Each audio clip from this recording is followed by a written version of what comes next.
नमस्कार दोस्तों। मैं आपके सामने लेकर आया हूँ मिडीवियल हिस्ट्री का मुग़ल एम्पायर का लेक्चर नंबर 2। क्योंकि पहले लेक्चर में हम लोगों ने अकबर तक कर लिया था। अब जहांगीर से इस लेक्चर में स्टार्ट करेंगे। तो जहांगीर का जो टाइम पीरियड है वो 1605 से 1627 तक। 1602 में जब जहांगीर ने अकबर के ख़िलाफ़ रिवोल्ट किया था, तभी यह तय हो गया था कि अकबर के बाद जो अगला किंग बनने वाला है वो जहांगीर बनने वाला है। तो उसने अपने बेटे खुसरो और अर्जन देव की भी हत्या कर दी। सिख के पांचवें गुरु थे अर्जन देव, उनकी भी हत्या कर दी। और अपना बेटा खुसरो, क्योंकि खुसरो उनको कॉम्पिटिटर लगता था, मान सिंह, अबुल फजल, कुका ये सब चाहते थे कि खुसरो अगला राजा बने। तो ऐसे में खुसरो चूँकि उनको अपना कॉम्पिटिटर लगता था, इसलिए उसने खुसरो को मरवा दिया। और इनको कहा जाता है मोस्ट जस्टिसेबल किंग, सबसे न्यायप्रिय राजा जो मध्यकालीन भारत में हुए हैं या मुग़ल एम्पायर में हुए हैं, मुग़ल साम्राज्य में हुए हैं, वो जहांगीर हुए हैं। क्यों इनको कहा गया ऐसा? तो क्योंकि इन्होंने आगरा फोर्ट जो है उसमें न्याय की जंजीर बनवाया था, जंजीर अदल बनवाया था, जिसको जंजीर अदल कहा गया या न्याय की जंजीर कहा गया। और सबसे बड़े पेंटिंग के लवर थे ये, बहुत अच्छा इनको नॉलेज था पेंटिंग का। और इन्हीं के समय में पेंटिंग जनित पर पहुंचा था। बीपीएससी में क्वेश्चन भी पूछा है कि किस मुग़लकालीन सम्राट के समय या किस मुग़लकालीन बादशाह के समय पेंटिंग अपने जेनिथ पर था, पेंटिंग अपने चरम पर था। तो उसका भी आंसर क्या है? जहांगीर है। इसके बाद इन्होंने महर उन निसा से शादी की, जिनको नूर जहाँ कहा गया, पॉपुलर नेम नूर जहाँ है। और नूर जहाँ का फादर था घियास बेग।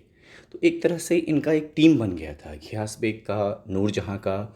उसके बाद उनके बेटे हैं खुर्रम, जो कि शाहजहाँ हैं। उन सब का एक पर्टिकुलर टीम था।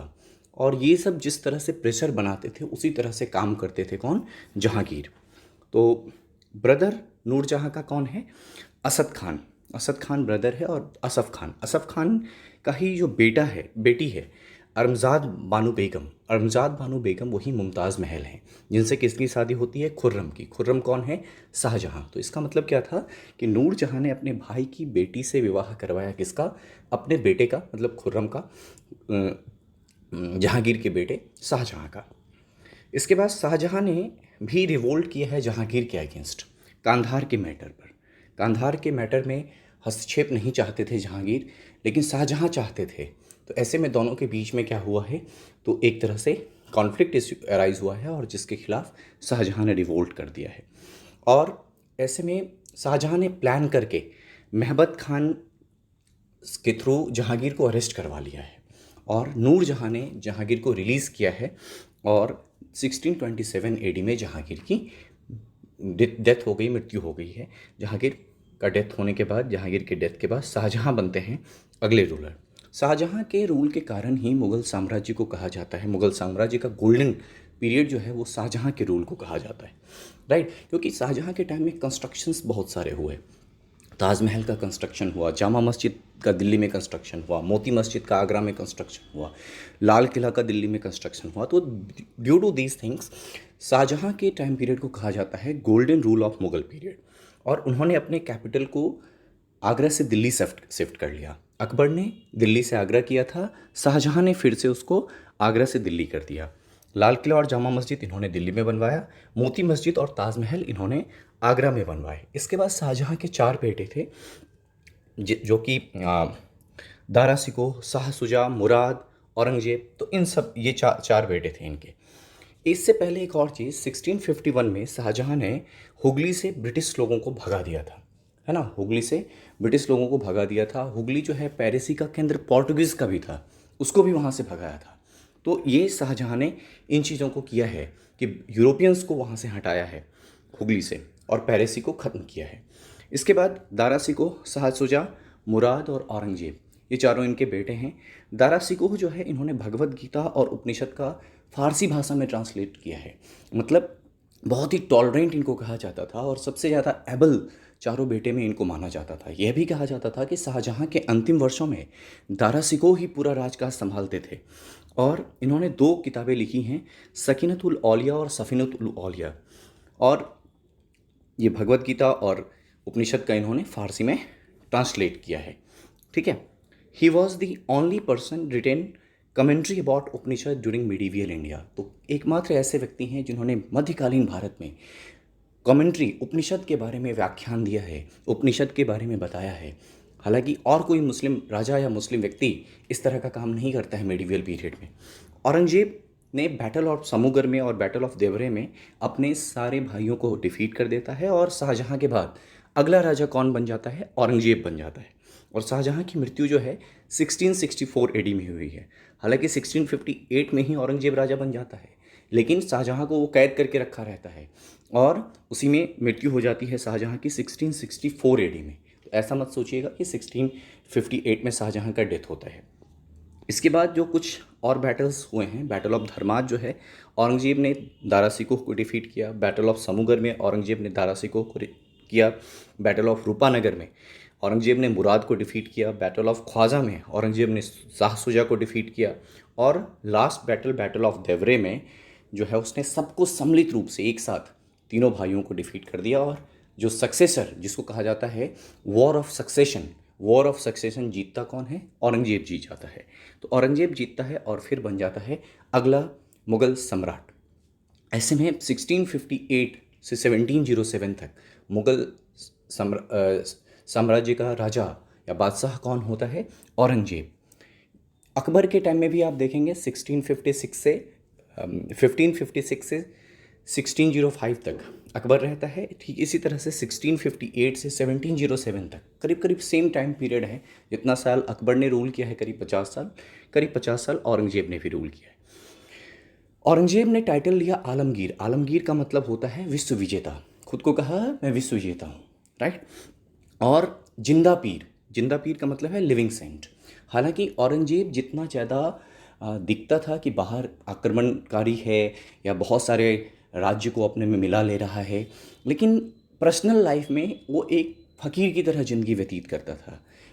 नीचे कहा यह जाता है बेड पर नहीं सोता था, नीचे सोता था, राइट। तो एक तरह से जिंदा पीर, लिविंग सेंट की तरह वो रहता था औरंगजेब, ऐसा कहा जाता है, राइट। इसके बाद उसने एक बुक कंपाइल किया, फतवा आलमगिरी। मतलब इस्लामिक लॉज में ये है कि आलमगीर कौन है? मैं हूँ। विश्व विजेता कौन है? मैं हूँ। तो मेरा जो फतवा आलमगिरी होगा वही पूरे मुल्क पर लागू होगा, ना कि बाकी कोई भी दूसरी चीज़ें लागू होंगी। तो इसने फतवा जारी किया। जैसे अकबर ने मजहरनामा जारी किया था, ठीक उसी तरह से इसने फतवा आलमगिरी जारी किया इस्लामिक लॉज के ऊपर। 1665 में इसने पुरंदर की ट्रीटी साइन की, किसके साथ? शिवाजी के साथ। औरंगजेब ने 9th सिख गुरु तेग बहादुर की हत्या कर दी थी। जैसे 5वें सिख गुरु की हत्या जहांगीर ने की, अर्जन देव की, वैसे ही 9th सिख गुरु तेग बहादुर की हत्या किसने की? औरंगजेब ने की, राइट। और इसके बाद जो गुरु तेग बहादुर के बेटे हैं गुरु गोविंद सिंह, उन्होंने औरंगजेब के खिलाफ विद्रोह कर दिया और खालसा पंथ की स्थापना की 1699 में, राइट। और वहीं पे उन्होंने कहा 1.25 लाख से एक लड़ाऊं। तो ये बात जो है किसने? गुरु गोविंद सिंह ने स्टार्ट किया था, राइट। उसके बाद औरंगजेब का जो डेथ है वो 1707 एडी में होता है। और सर्वाधिक रिवोल्ट औरंगजेब के समय होते हैं, चाहे वो जाट का रिवोल्ट हो, राजपूत का रिवोल्ट हो, सतनामी का रिवोल्ट हो, बुंदेला रिवोल्ट हो, सिख का रिवोल्ट हो, सारे रिवोल्ट, मैक्सिमम रिवोल्ट किसके समय हुए हैं? औरंगजेब के समय हुए हैं। और ये पहला और अंतिम ऑल इंडिया मुगल रूलर है। मतलब ना तो इससे पहले कोई राजा, ना तो इसके बाद कोई राजा पूरे भारत पर राज करता है मुगल साम्राज्य में, राइट। और मुगल साम्राज्य का डिक्लाइन भी औरंगजेब के समय ही होने लगा था। जैसे दिल्ली सल्तनत का डिक्लाइन मोहम्मद बिन तुगलक के समय होने लगा था, ठीक उसी तरह से औरंगजेब के समय ही मुगल काल का डिक्लाइन होने लगा था। और इनके समय जो है वेस्टर्न इंडिया में, आप सेंट्रल इंडिया में आप कह सकते हो, शिवाजी का काफ़ी तेज़ी से चार्म बढ़ रहा था, शिवाजी की टेरिटरी बढ़ रही थी। और शिवाजी का जो जन्म है वो सिवनेर में 1630 में हुआ था। इनके फादर का नेम था शाहजी भोसले, माता का नाम था जीजाबाई, इनके गार्डियन का नाम था दादाजी कोंडदेव, इनके गुरु का नाम था समर्थ रामदास। पहला फोर्ट जो इन्होंने जीता था वो था तोरन। और इसके बाद शिवाजी ने करीब 25 फोर्ट, किला जीतते थे, किला के ऊपर अटैक करते थे, किला की घेराबंदी करते थे, उसको जीत लेते थे, राइट। और जो औरंगजेब ने पहला व्यक्ति भेजा था इनको पकड़ने के लिए वो था अफजल खान, जिसको शिवाजी ने मार दिया। अफजल खान के बाद औरंगजेब ने भेजा शाइस्ता खान को, और शाइस्ता खान ने शिवाजी को डिफीट तो कर दिया, लेकिन शिवाजी गुरिल्ला वॉरफेयर में काफ़ी एक्सपर्ट थे तो बच के निकल गए, अरेस्ट नहीं कर पाता है शाइस्ता खान। और इसके बाद उन्होंने अंतिम व्यक्ति को भेजा, जय सिंह को और जय सिंह ने शिवाजी को अरेस्ट कर लिया और 1665 में, और तब जाकर पुरंदर की संधि होती है। 1674 में शिवाजी ने खुद को कहा छत्रपति या हिंदू धर्मोद्धारक। तो छत्रपति पहले शिवाजी हुए हैं, शिवाजी के बाद फिर संभाजी हुए हैं, और संभाजी के बाद उनके छोटे भाई, संभाजी के छोटे भाई राजा राम हुए हैं। संभाजी शिवाजी के बेटे। 1680 में शिवाजी का डेथ हो जाता है, नेचुरल डेथ है शिवाजी का। उसके बाद संभाजी जो है वो औरंगजेब के खिलाफ रिवोल्ट कर देते हैं, क्योंकि बहुत सारी टेरिटरी जैसे ही शिवाजी का डेथ होता है औरंगजेब अपने में मर्ज करवा लेता है, राइट। 1689 में फाइनली जो है वो रिवोल्ट वॉर में कन्वर्ट हो जाता है। तो बैटल ऑफ संग्रामेश्वर, उसमें औरंगजेब ने संभाजी को मार दिया है और संभाजी के बेटे साहू को अरेस्ट कर लिया है। ये रहा मराठा रिवोल्ट के बारे में बात, ठीक है। इसके बाद फिर इधर संभाजी के बाद राजा राम बन जाते हैं तीसरे छत्रपति।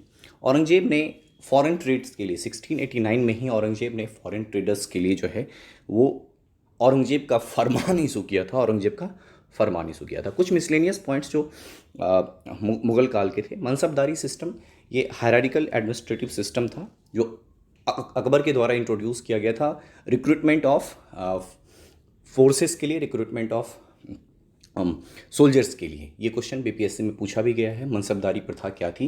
तो बेसिकली रिक्रूटमेंट ऑफ सोल्जर्स के लिए, जिसमें दो तरह की हायरार्की होती थी, एक जाट होता था और एक सवार होता था। जाट जो है सिग्निफाइज स्टेटस को सिग्निफाई करता है, और सवार में जो सैलरी है वो दोनों ही माध्यम में दी जाती थी, जागीर के फॉर्म में भी उनको बड़ी टेरिटरी दे दी जाती थी या उनको कैश दिया जाता था। जो ऑफिसर्स होते थे उसमें मोस्ट इंपॉर्टेंट ऑफिसर वकील होता था। वकील जो है वो सुपरवाइज़र होता था हर एक डिपार्टमेंट का। इसके बाद दीवान जो है वो फाइनेंस मिनिस्टर होता था। मीर बख्शी, ये आर्मी चीफ को कहते थे। जो सेनापति होता था उसको मीर बख्शी कहते थे। मीरे समान, ये जो महल का रख रखाव करता था उसको कहते थे। सदर ये रिलीजियस डिपार्टमेंट को देखता था, और जस्टिस का काम भी, मतलब वर्क ऑफ जस्टिस भी इसी के अंतर्गत रहता था। तो इस तरह से मुग़ल साम्राज्य को मैंने 2 लेक्चर में जो डिस्कस किया है, तो उसमें करीब करीब बाबर, हुमायूं और अकबर, ये पहले लेक्चर में मैंने आपको डिटेल में बताया, और दूसरे लेक्चर में फिर जहांगीर, शाहजहां और औरंगजेब के साथ साथ शिवाजी के बारे में भी कुछ चीज़ें और कुछ मिसलेनियस पॉइंट्स भी। तो इस तरह से मुग़ल साम्राज्य पूरा का पूरा कंप्लीट होता है। आप प्लीज़ मेरे चैनल को लाइक कीजिए, सब्सक्राइब कीजिए, शेयर कीजिए। प्रीलिम्स की तैयारी अच्छे से करते रहिए। Thank you so much.